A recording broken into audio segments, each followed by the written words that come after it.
If you joined us on our first show, you may have realized this was such an interesting topic that we are continuing our conversation. And it's regarding the untouchables. And we have Dr. Suraj Yenge with us. And he's written books. And one of his books that is a bestseller is called Caste Matters. A Harvard scholar who's here with us today to talk about a lot of different things and how the culture of India has affected a lot of people's lives, marriages, society, economic status, and many other things.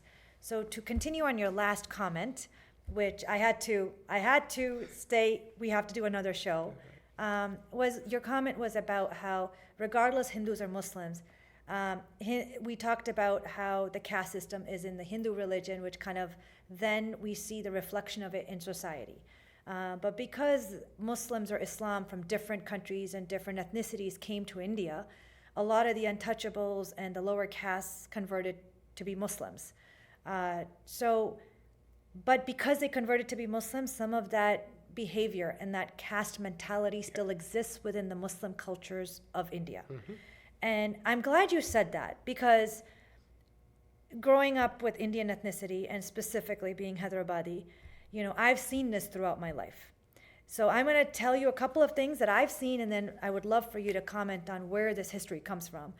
I've seen people, not just in socioeconomic status, but also want to marry only the person from their city and their town.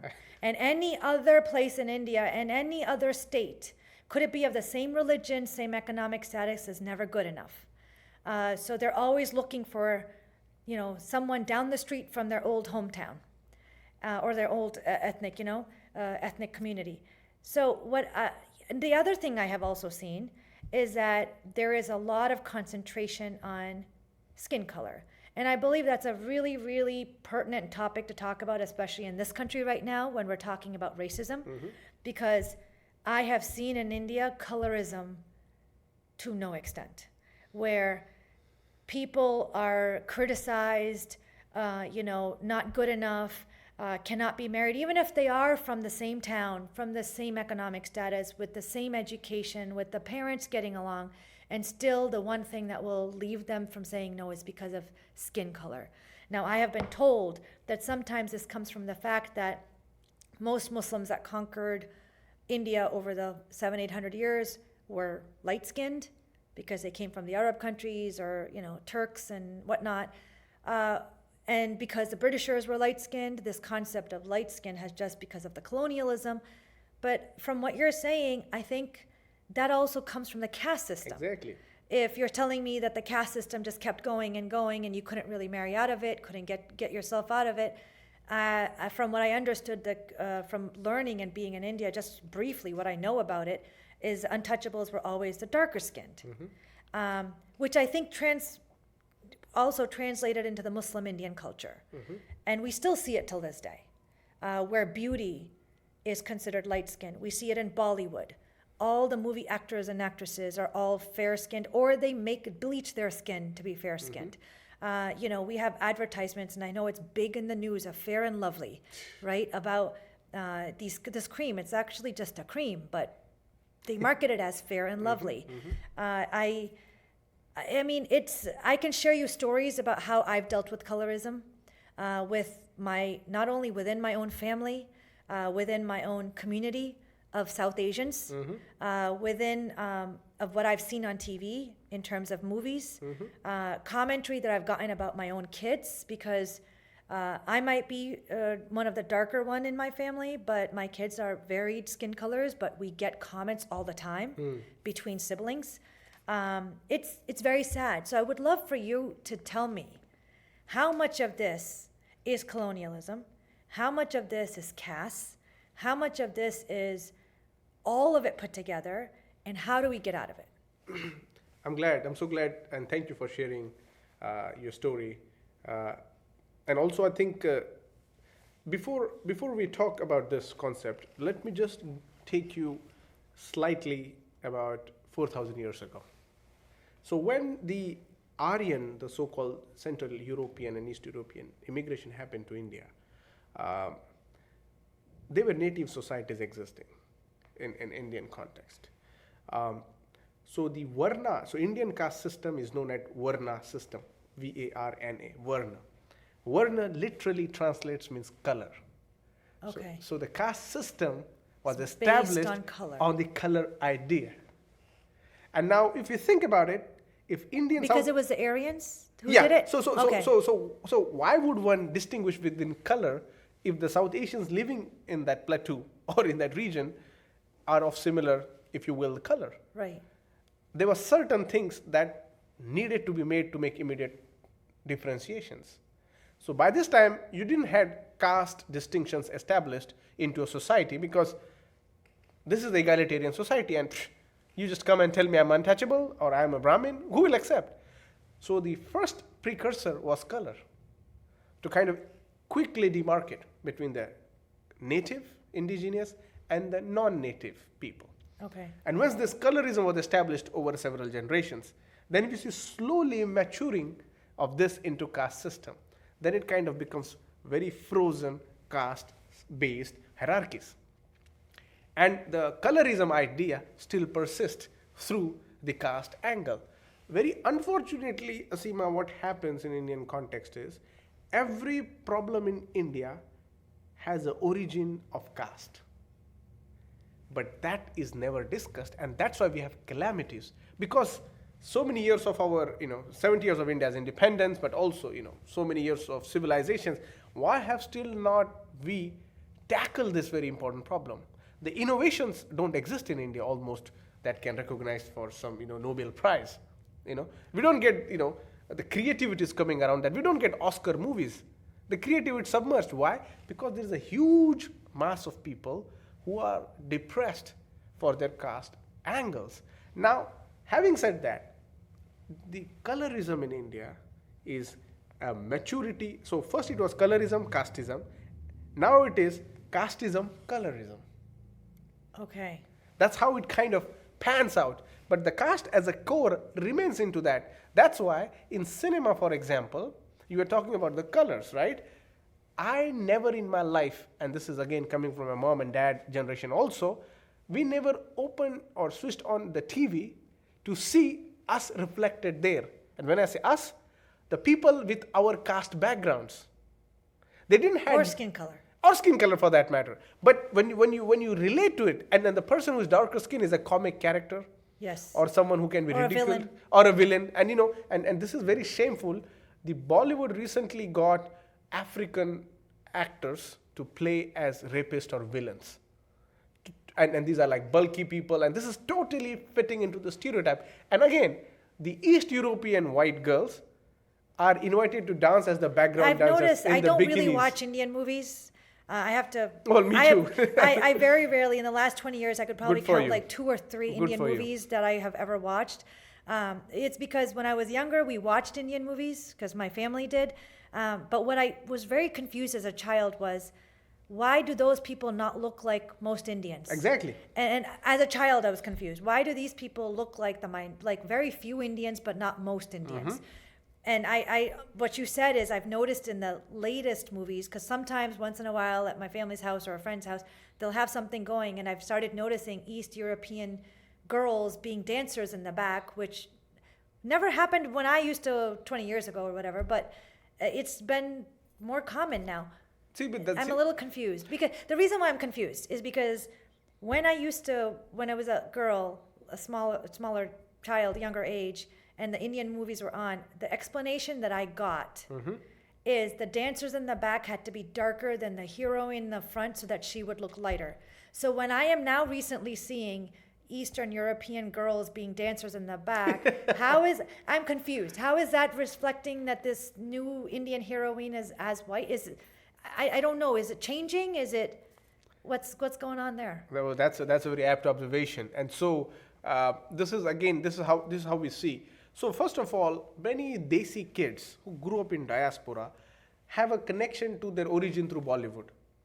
And because they have very little avenues to express or self-reflect or to feel pride about anything, because again, Appu and all they feel attacked by that, they hold on to Bollywood as something as a preserve, as something that's great and something that relates to it. I was talking to a friend, but Bollywood is mostly dominated by Punjabi Khatri caste people, the Kapoors. Right. And again, when you talk about Muslims, the Khans. Right. Khans, rulers, you know. So this differentiation kind of fits into the mindset of people. Now, coming to the how colorism kind of slides into it, we have to see that the more screen color started adapting to new technologies of the colorism that was existing, the locations also changed. So for example, if you have it's a 5-minute song in Bollywood, you go to Switzerland or you go to some European country. Right? You shot in those Alps and do that things. And then here again the shift is because you want to add a sassiness, a sexiness. An Indian woman in bikinis, oh my God, are you kidding me? You don't need. So a white flesh to be exploited to the gaze of a working class, middle class, poor, or any kind of class of Indian man, to have an aspiration of a white woman's body is totally fit into this. And again, this is how the porn industry kind of fits its narrative through that. And again, and then the villain is, and Indian actors also darken their skin to play a role of a lower caste actor. Can you imagine the blackface? That blackface happens in India and on screen. In fact, a movie was recently released by Hrithik Roshan, one of the famous or whatever blockbuster stars, darkened his skin and performed in a movie. And then we are talking about this quote unquote A-listers. So this kind of sweeping lack of self-reflection within the Bollywood exists on such high scale. But the irony is they revere African American high art, whatever that means. They revere, for example, Will Smith or Akon. But are those exceptions to the rule? Because I feel like sometimes that reverence is not because they're revering their ethnicity or their community. Oh, no, absolutely. I feel like that's an exception. No. This is the point I was making. It's not even an exception. It's to caricature a certain black figure who has made certain amazing movies will only be acceptable to a level. But if you ask Shah Rukh Khan, will you or anybody, will you get married? Will you marry your son or daughter to Will Smith's children? That's going to change the whole dynamics. So again, this is like, especially in America, we like American or African American artists, but we don't like African Americans. So this kind of acceptance of a cultural space. And again, when this George Floyd happened, as recent as now, the Bollywood was going nuts about all lives matter. I heard that, and I have to be honest, I laughed. It's what's going on in India right now with the Citizenship Act and the stories that I'm hearing and the history of the colorism and the discrimination and the judgment, it seems like it was just something that they went along because that's what everyone else was doing. It was getting along on the bandwagon. How do you perceive, though, now that the world is watching, with George Floyd's incident, we are talking about racism. We are talking about colorism. Even in India, it's now popping up. Maybe not as much as we would like, but it is popping up. Do you feel that the Bollywood industry is also going to listen and help maybe change this narrative of what beauty is and what colorism is and the caste system? I'll just give you statistics. It was, again, researched by a newspaper, The Hindu, famous newspaper, and two very prominent researchers did a research, and I think they researched about 360 movies in last some years. Not one protagonist was of a Dalit, or even the story. I mean, Dalits are not almost invisible in the Bollywood as actors or whatnot, filmmakers. Now only it's starting to crop up. So if that is any indication of Bollywood, that it is not giving and creating more space for the roles of Dalits and the Adivasis and lower caste people, if they're not doing it there in a home base, it's foolishness to my understanding to expect them to have certain radical awakening about George Floyd that's happening in the world. But again, I'll tell you, because now corporations and this actors and their counterparts in Hollywood are doing, some of them might just do it for the sake of feeling good about it. But very internally, these are very intellectually challenged people. They don't have much education. And again, I don't want to berate people without education. When I say education, I mean to say moral education. These people have no rational. They have no logic. They are superstitious people. They wear all kinds of rings and necklaces to ward off the evils. These superstitious people do not even adhere to basic principles of science.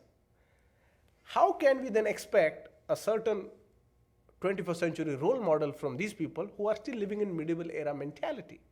And if you look at them, my God, their faith is so unbounded that it continues to reiterate the oppression of lower caste people, because in India, having a faith is to denigrate a person belonging to a different caste. And again, caste is not only Hindu, Muslim, it's also among the Sikh, it's also among the Christians, and it's also existing among the Jains. The much conversation in this community has to happen. So the really interesting part is you're a Dalit. Yeah. How did you get out of it? And I don't again want to make it an exceptional case, but also, I also don't want to make this as a prototype of, see, he made it, why can't you? Right. No, that doesn't exist. We have to have the structures of this. There are now very few but good numbers Dalits who got education. We had what we call reservations, equivalent of affirmative action. Because of that, we got opportunities to get into colleges and universities and get into education schools. Like my friends here in America who are engineers and finance, they all got into best schools in India that helped them to escape this kind of. But I also come from a very poor background. I grew up in a ghetto. We lived in one-room house, and it was basically so in India, the ghettos are mostly for Dalits or Muslims in every city, and it's done by religion, you're saying? No, yeah, exactly. But the planners have fixed the poor people who are working class, who are mostly Dalits and Muslims, on the fringes of town, and these are basically violent, or these are basically don't go to that neighborhood, parents say. So I grew up in those kind of neighborhoods, and there I grew up with people who are 70% of them end up in prison, because that's how it was. People were pickpocketers, people were thugs, people were gangsters, and cops would constantly raid. So when I see the cop violence here, it really hits me hard, because I've seen that. The cop violence, and there was a constant policing of our actions. So even now, I'm petrified of the violence. How did I made it is because I guess my father was someone who was very devoted to the idea of education. And our leader, Dr. Ambedkar, he had told us that we need to pay attention to the education because we don't have land. How will you liberate yourself? Yep. Is through intelligence, through education. And I think that's how the journey kind of pushed me from Islam. I went to law college, I became a lawyer. And again, all through the life in India, it was the experience of humiliation and exclusion. In my law college, I'll just give a brief anecdote. I was a student leader, and I was active, and I was contesting, and I won for 3 years. My teachers were from non-Dalit upper caste backgrounds. One exam is where we do interviews. Basically, it's called Viva for lawyers. The teacher has an arbitrary right over certain marks I should be given. I was given the lowest mark among the people who were there. I got the 3rd rank, and the other 2 people who were given more marks than me, they were 1st and 2nd rank. What does this do is, an intelligence of a Dalit is compromised by the people who are shit scared of someone like this will become a new role model. They did not want us to become role models, and that's why I was slided to 3rd rank.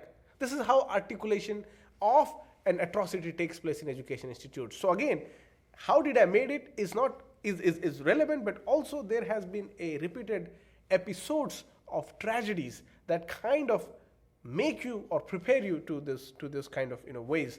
And of course, then the usual rules apply: hard work, don't give up, and Right. But more importantly, I wanted to become inspiration for my community. So there is plenty of, there's a decent amount of population of Hindus and Muslims in America. Does this translate to this country, and how? No doubt. And this is the South Asian younger generation. They reach out to me, and they try to talk, and they say how nuanced caste was existing, yet they didn't feel the need to interrogate the question of caste. Because one very thing is of marriages. Of course, people might say we don't look at caste and all, but the primary preference of the parents is and unfortunately, they pass it on to their younger generation. The second is, of course, a reverence to a right-wing Hindu or right-wing Muslim kind of mentality, which is not existing in an egalitarian ethos. Then the third is they are united with a contempt and hatred for Dalits. There is always a way to put this community down. The fourth way of looking at this is how these mosques or temples are constituted. Is there any form of social mobility existing amongst this? Praying is one thing, but having an outcome of, does people from other regions do join? That's another, kind of institutional focus we have to look. And then fifth basically is to present yourself as a minority, but yet Indian ethnic community, Asima, is the leading community who has the median average income. It is incomparable to any other. 100,000 plus is a median income of a South Asian, Indian, in this country, which is twice the median income of American citizens. Right. So what that means is, there is a twice privileges of you. And now there is an investment into these privileges by adhering to the meritocratic fashioned dream of America. So they buy into the American dream. In buying American dream is to be oblivious to the histories of Native Americans, the African Americans, trans people, LGBT people. So that kind of scares me, what you just said. Because if you're saying that Indian American community is the leading middle class in this country, and they do bring their discrimination and judgment and this caste system mentality into this country, we already have enough problems. Exactly. We have our racism problem, we have our history of how we have treated Native Americans, we have xenophobia, we have our problems. What's scaring me is you're saying that now we're bringing all this other problems into this country. So do you think that now that with the George Floyd and having such the American youth of all different shades, colors, and sizes coming out, do you think that that is going to help maybe alleviate even some of this in the Indian American community? I hope so. This is my genuine belief, and I have a faith in the younger millennial generation, the Gen Z, who is actually grappling with new problems in a very liberal, radical way, and I think they are open to be rebellious. Indian psyche doesn't encourage rebellion. Don't do this. Don't do that. This is how it has been. Why is it this? Don't ask too many questions. This is how, this kind of suppression of a dissent takes place in our own households. Yes. And they do that by making an emotional appeal to a certain parenthood. Your father has sacrificed so much. Your mother has sacrificed so much. There's always they're kings of guilt. There is like, sure. Why the hell, and so, but the younger generation needs to be rebellious and counter that if you are teaching me bigotry, why do I need you in my life? If you are not going to be helpful to me and my coming kids for several generations, because what you are propagating is a crime. And you can't propagate crime and expect a healthy relationship with a criminal. The Indian exodus through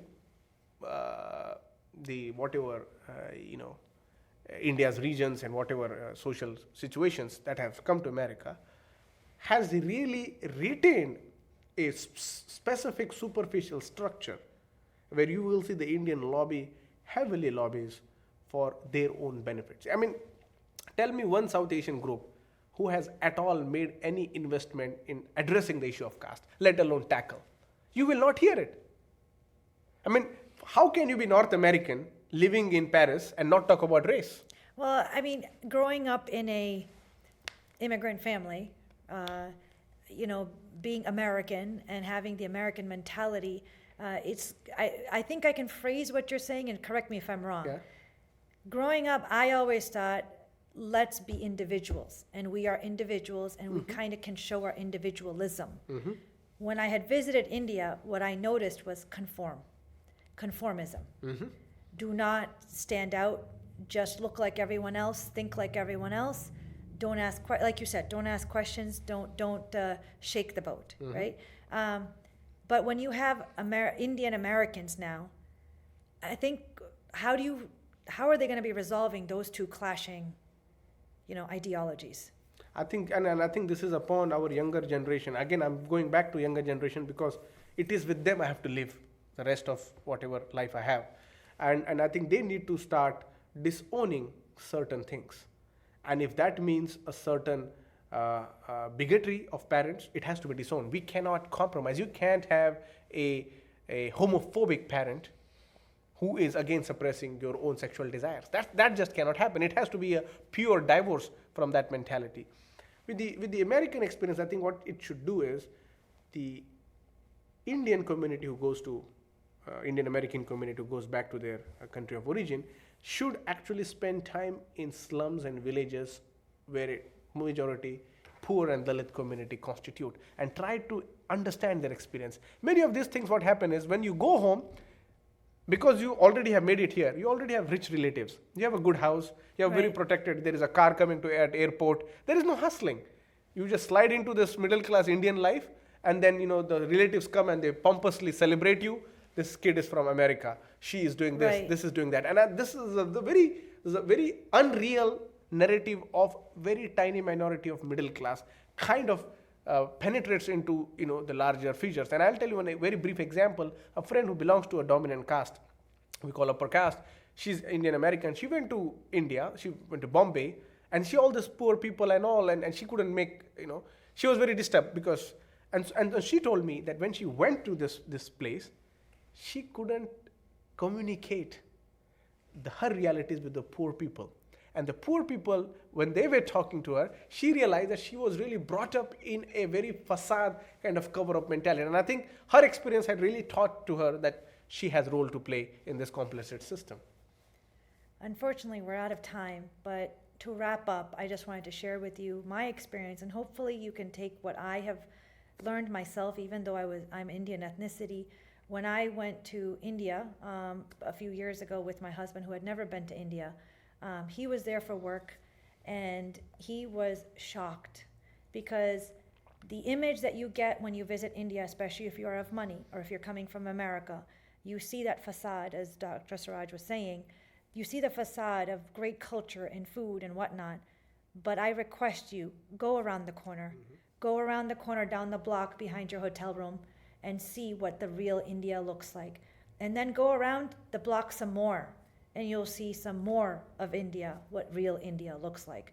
And I will guarantee you probably will be shocked. And one of my husband's coworkers, he just saw what was happening on one of the blocks and did not leave his hotel room for 2 weeks. Wow. And that's how shocking it was for him.